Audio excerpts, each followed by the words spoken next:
Radhe Radhe friends. ओम गम गणपते नमः। ओम नमो भगवते वासुदेवाय। अधिक मास परमा एकादशी 2023। परमा एकादशी 2023 कब है? परमा एकादशी के व्रत की विधि और महत्व क्या है? साथ ही पंचरात्रि व्रत कब से शुरू हो रहे हैं, इस विषय में बात करते हैं। अधिक मास की परमा एकादशी का व्रत दुर्लभ सिद्धियां प्रदान करने वाला और धन ऐश्वर्य में वृद्धि करने वाला है। परमा एकादशी के व्रत की विधि, महत्व और साथ में जानते हैं पंचरात्रि व्रत कब से आरंभ हो रहे हैं। परमा एकादशी अधिक मास पुरुषोत्तम मास की कृष्ण पक्ष की एकादशी को परमा एकादशी कहा जाता है। अधिक मास भगवान विष्णु की भक्ति के लिए समर्पित है, इसलिए इस एकादशी का महत्व और अधिक बढ़ जाता है। परमा एकादशी पर भगवान विष्णु की पूजा करने का विधान है। पौराणिक कथाओं के अनुसार इस एकादशी का व्रत करने से साधक को अपार धन और ऐश्वर्य की प्राप्ति होती है। परमा एकादशी को कमला पुरुषोत्तम एकादशी के नाम से भी जाना जाता है। परमा एकादशी कब है? इस वर्ष परमा एकादशी स्मार्त व्रत 11 अगस्त 2023 शुक्रवार के दिन किया जाएगा और परमा एकादशी वैष्णव व्रत 12 अगस्त 2023 शनिवार के दिन किया जाएगा। परमा एकादशी व्रत 2023 सावन अधिक मास के कृष्ण पक्ष की एकादशी तिथि 11 अगस्त को प्रातः 5:06 पर शुरू हो रही है। इसका समापन 12 अगस्त सुबह 6:31 पर होगा। परमा एकादशी व्रत 12 अगस्त को रखा जाएगा।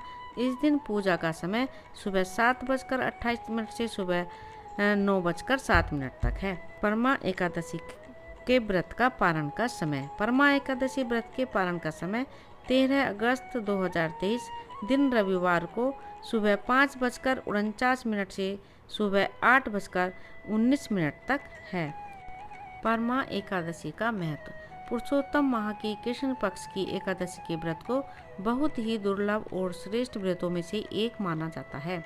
हिंदू मान्यताओं के अनुसार इस दिन भगवान विष्णु की विधि विधान से पूजा अर्चना करने और व्रत का पालन करने से भगवान विष्णु की कृपा से जातक को दुर्लभ सिद्धियां प्राप्त होती हैं। परमा एकादशी का व्रत एवं पूजन करने से धन और ऐश्वर्य में वृद्धि होती है, परिवार में सुख शांति आती है, दुखों और कष्टों का नाश होता है, पापों का शमन होता है। परमा एकादशी पर दान का भी विशेष महत्व होता है। इस दिन स्वर्ण का दान, अन्न का दान, गाय का दान, भूमि आदि का दान करने से अपार पुण्य की प्राप्ति होती है। परमा एकादशी व्रत एवं पूजा विधि। परमा एकादशी के व्रत में भगवान विष्णु के पूजन का विधान है।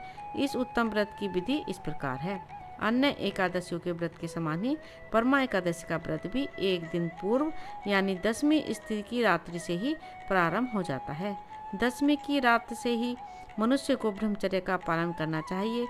परमा एकादशी के दिन प्रातःकाल स्नान आदि नित्य कर्मों से निवृत्त होकर भगवान विष्णु की प्रतिमा के समक्ष हाथ में जल और पुष्प लेकर व्रत का संकल्प करें।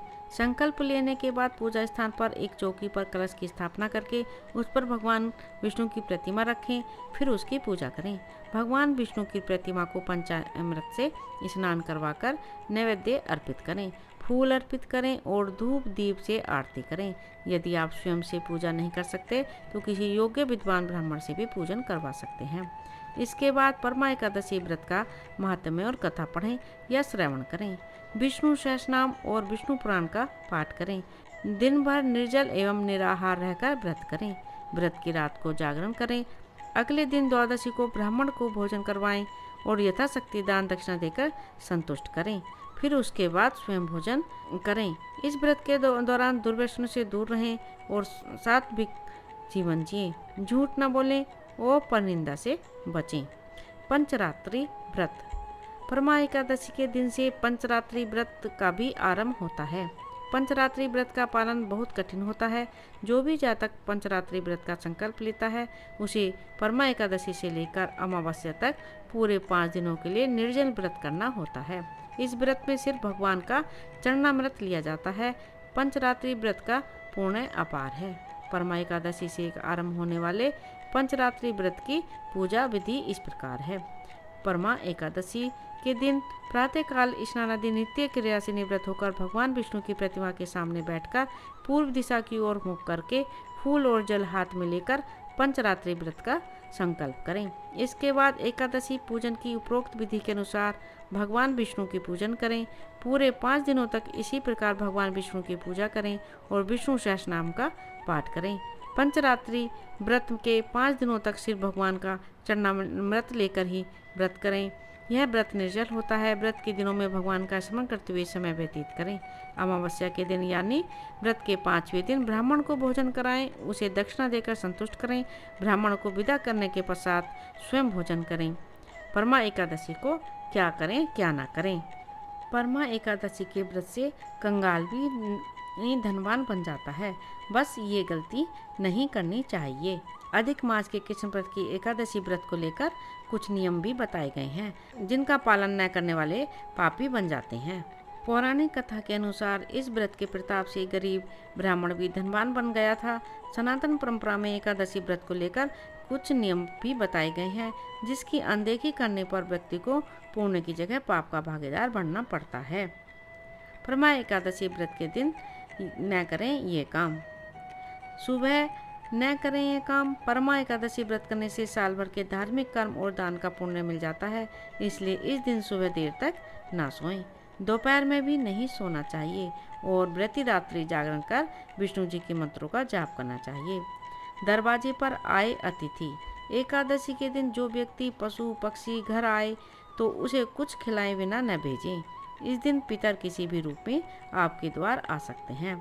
इस रंग के ना पहने कपड़े। इस दिन व्रत करने वाले व्यक्ति को काले रंग के वस्त्र भूलकर भी नहीं पहनना चाहिए। काला रंग नकारात्मक का प्रतीक है, इससे व्रती पर पूरा प्रभाव पड़ता है। व्रत का फल नहीं मिलता। किसी से भी दान न लें। परमा एकादशी के दिन दान देना पुण्यकारी माना जाता है, लेकिन ध्यान रहे इस दिन व्रत करने वाले भूल कर किसी दूसरे के घर का जल फल नहीं खाना चाहिए, न ही कोई दान लेना चाहिए। अगर किसी कारणवश ऐसा करना पड़े तो उसके बदले उन्हें रुपए दे दें, इससे व्रत नष्ट नहीं होता है। खुद पर रखें काबू। परमा एकादशी व्रत वाले दिन व्यक्ति को स्त्री प्रसंग से बचते हुए पूरी तरह से ब्रह्मचर्य का पालन करना चाहिए।